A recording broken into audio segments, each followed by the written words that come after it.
Meus queridos, tudo bem? Como é que vocês estão?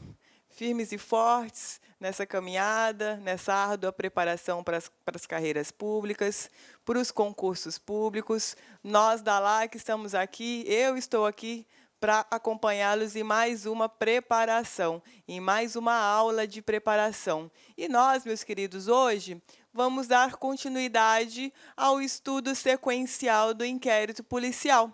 Então, na aula de hoje, ainda dentro, do universo do inquérito policial, nós vamos dissecar os métodos de instauração do inquérito policial, as hipóteses, em que o inquérito policial ele vai ser instaurado e as formas pelas quais ele pode, ser instaurado. Então, para que nós saibamos como vai se dar, como vão se dar, aliás, as formas de instauração do inquérito policial, num primeiro momento, nós precisamos identificar qual é a natureza da ação penal. Então, nas aulas anteriores, nós vimos que o exercício da pretensão punitiva, ou seja, do direito de punir, geralmente é praticado pelo Estado, e que isso recebe o nome, de denúncia criminal.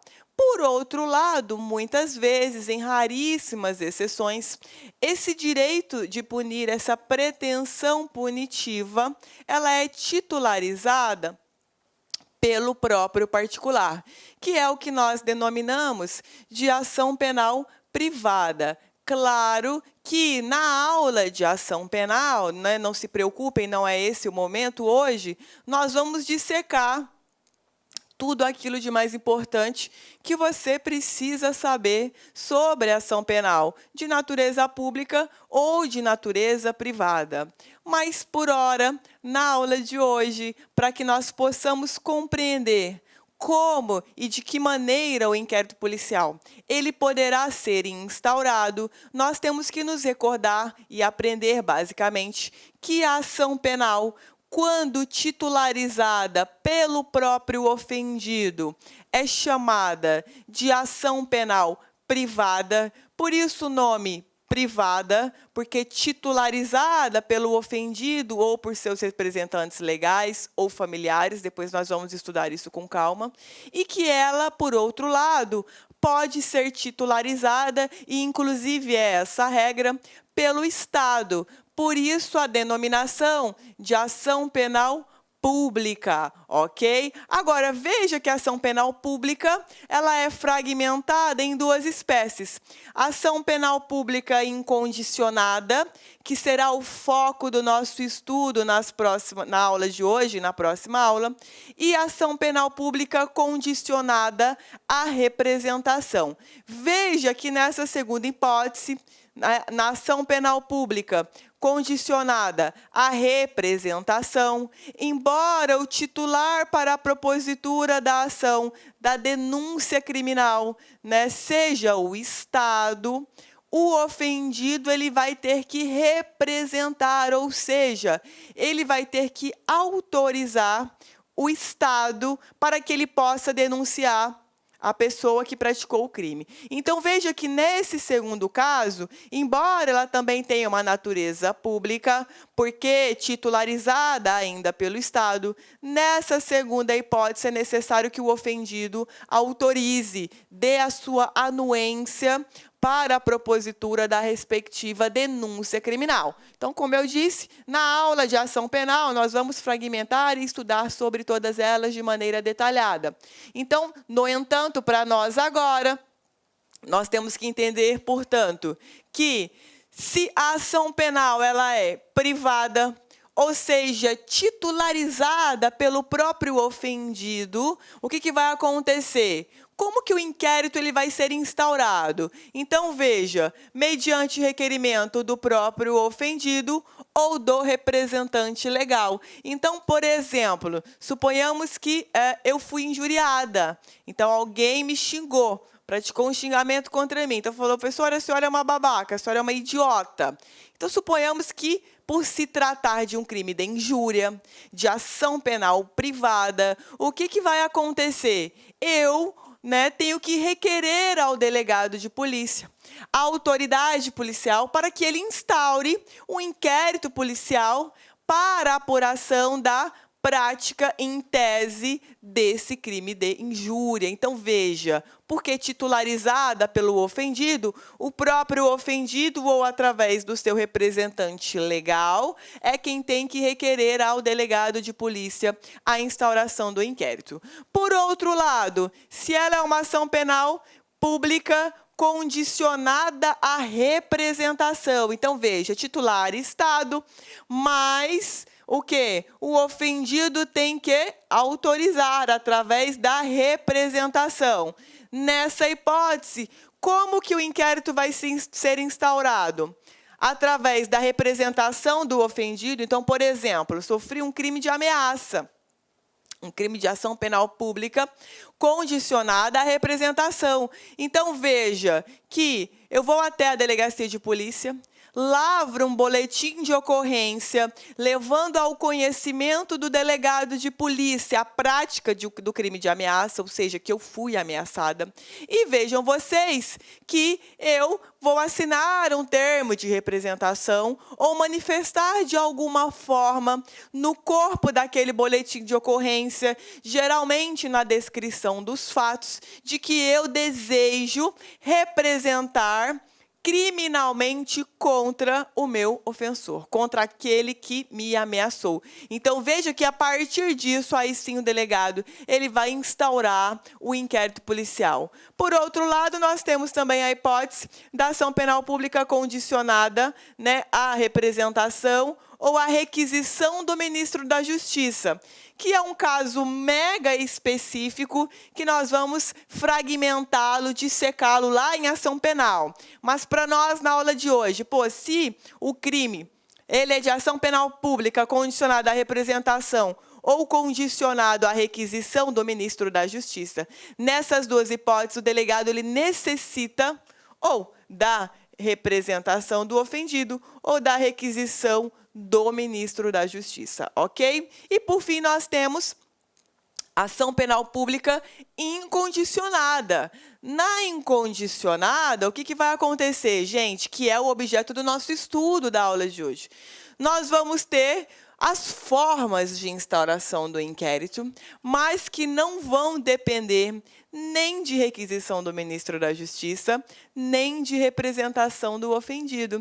Então, vejam vocês que o delegado, quando toma conhecimento da notícia criminal, ele vai instaurar o inquérito. Nós vamos ver quais são as variáveis pelas quais o delegado de polícia, também chamado de autoridade policial, vai receber, né, essas informações, essa notícia criminal. E por se tratar de um crime de natureza penal pública incondicionada, ele poderá, de ofício, ou seja, sem ser provocado, instaurar o competente inquérito policial para a apuração, né, dos fatos descritos, narrados na notícia criminal. Então, vejam vocês que o que nos interessa, a ação penal pública incondicionada, nós temos todas essas variáveis. Então, a gente vai fragmentar todas elas. Então, veja, o delegado ele pode instaurar o inquérito policial de ofício, que é a portaria, mediante requisição do magistrado ou do Ministério Público, mediante requerimento do ofendido ou do representante legal, nos crimes de ação penal pública e incondicionada, através do auto de prisão em flagrante delito e quando a notícia for oferecida por qualquer do povo, ou seja, uma delatio criminis, uma notícia criminal que qualquer pessoa do povo leva ao conhecimento da autoridade policial. Então, veja que dentro da ação penal pública incondicionada, essas são todas as formas pelas quais poderá, né, ou poderão ser instaurados os inquéritos policiais, ok? Então, veja, meus queridos, que nós vamos agora estudar cada um deles.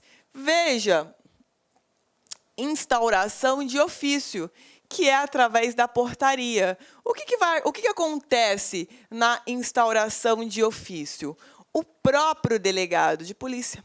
Ele toma conhecimento dos fatos e ele fundamenta, né, em razão desse fato, dessa circunstância, e ele instaura através da portaria. Então, veja, ele mesmo toma conhecimento direto da ocorrência dos fatos e ele publica, né, edita essa portaria, fundamentando nessas circunstâncias e determinando na folha da portaria as diligências iniciais que deverão ser realizadas para as investigações policiais vinculadas àquele inquérito policial. Então, veja que na portaria, ele vai geralmente dar uma narrativa, mais ou menos, do que aconteceu, e vai determinar algumas diligências a serem realizadas pelos investigadores de polícia, né? Oitiva de testemunhas, ou da vítima, ou interrogatório, ou apreensão, ou